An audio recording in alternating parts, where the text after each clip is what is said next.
Guys, this is how we have to link our withdrawal address. Satoshi, click on Satoshi, you come to me here,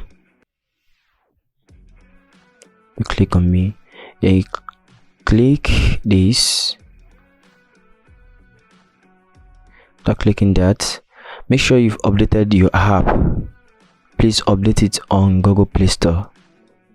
So you click here. Now we want to link, you click this link withdraw address. So where are we to get it? I've already done mine. You go to MetaMask here.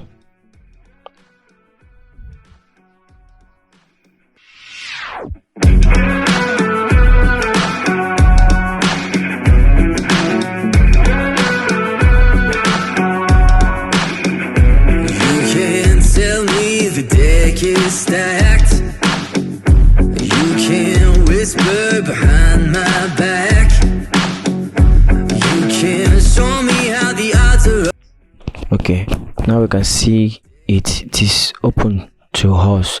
If you have not gotten to this stage on how to hack core network to MetaMask, please kindly watch the next video after this.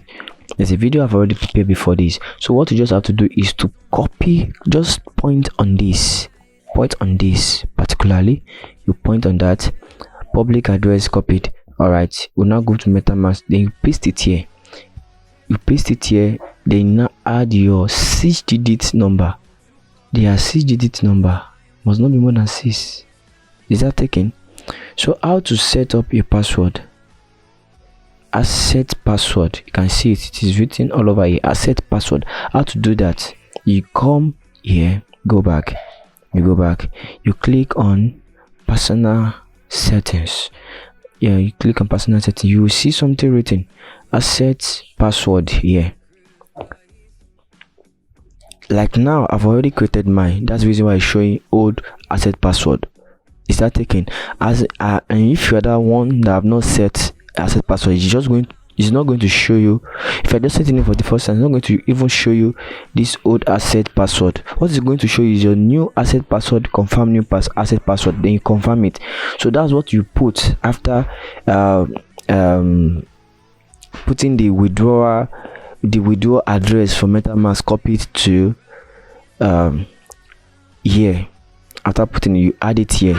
Is that taken? Then after that, it's going to lead you to whereby they have to send 6-digit code to your email you used to register. Then after that, they will also do what is called verification. That's that very thing you did the very first time. This is it, the very first time. I am not a robot verification. So you click on it. Now I've done mine already, so it's going to repeat it again to really know if truly you are the owner of the account or you are not trying to go against the policy by them. So I think we are okay with this. Thank you.